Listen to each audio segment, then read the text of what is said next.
L'aviation, par exemple, a beaucoup à apprendre du ciel et des oies sauvages. Chaque volatile réduit son effort puisqu'il bénéficie du sillage de celui qui le précède. Airbus veut reproduire ces formations et ça marche.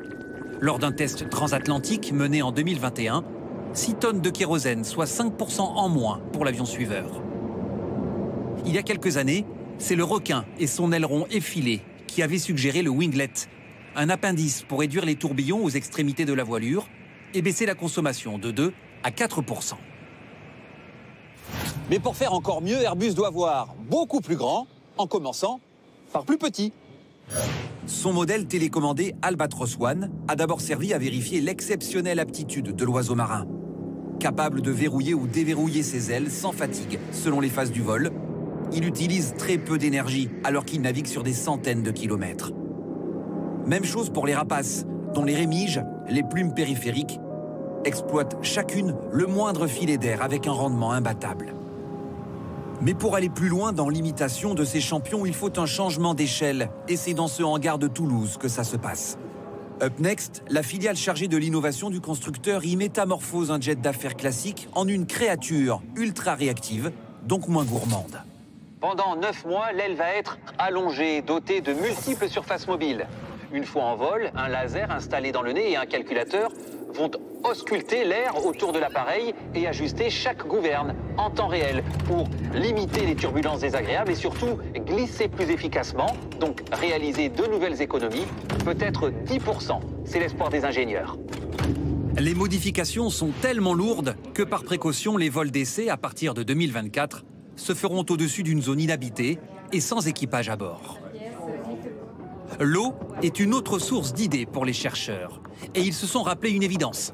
Si les poissons n'ont pas d'hélice, c'est qu'ils ont développé une solution plus performante. Quels sont par exemple les animaux les plus rapides de la création? L'espadon et le marlin bleu.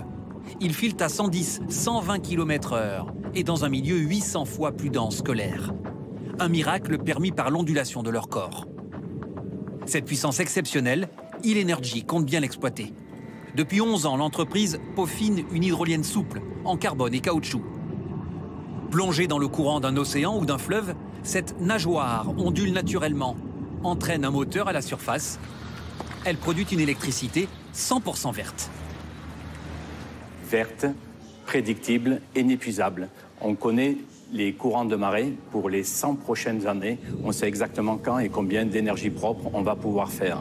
L'idée, c'est de mettre 5 ou 6 fermes le long de la Manche et la marée, en arrivant, les fera fonctionner H24 et la somme de cette puissance sera la puissance d'un réacteur nucléaire, soit de l'électricité pour environ 1 million de personnes.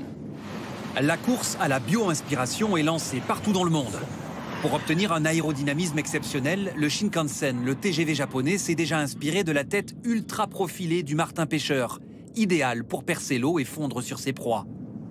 Il y aura peut-être bientôt également ce robot, capable de coller aux parois de la Station spatiale internationale grâce à ses orteils proches de ceux du gecko.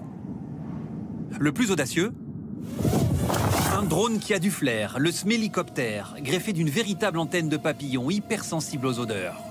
Fonctions envisagées, détection de fuites de gaz dans les réseaux ou suivi de la pollinisation au plus près des cultures, dans les plantes mêmes. L'Agence de l'innovation de défense et la société Thales planchent, elles, sur les objectifs des innombrables caméras de nos armées. Pour les garder propres, les experts ont élaboré un verre anti-pluie et anti-humidité. Un verre super hydrophobe, comme le lotus. Super hydrophobe, ça signifie qu'en fait, grâce à ces minuscules pointes de la taille d'1 millième de cheveux, la plante est capable de repousser l'eau. Ces gouttes d'eau vont emporter avec elles les saletés. Vous imaginez bien que le soldat ne va pas sortir de son char en plein combat pour venir nettoyer sa caméra de visée ou bien de surveillance. Démonstration avec cet objectif infrarouge standard, celui de gauche, je l'asperge. L'image se dégrade fortement.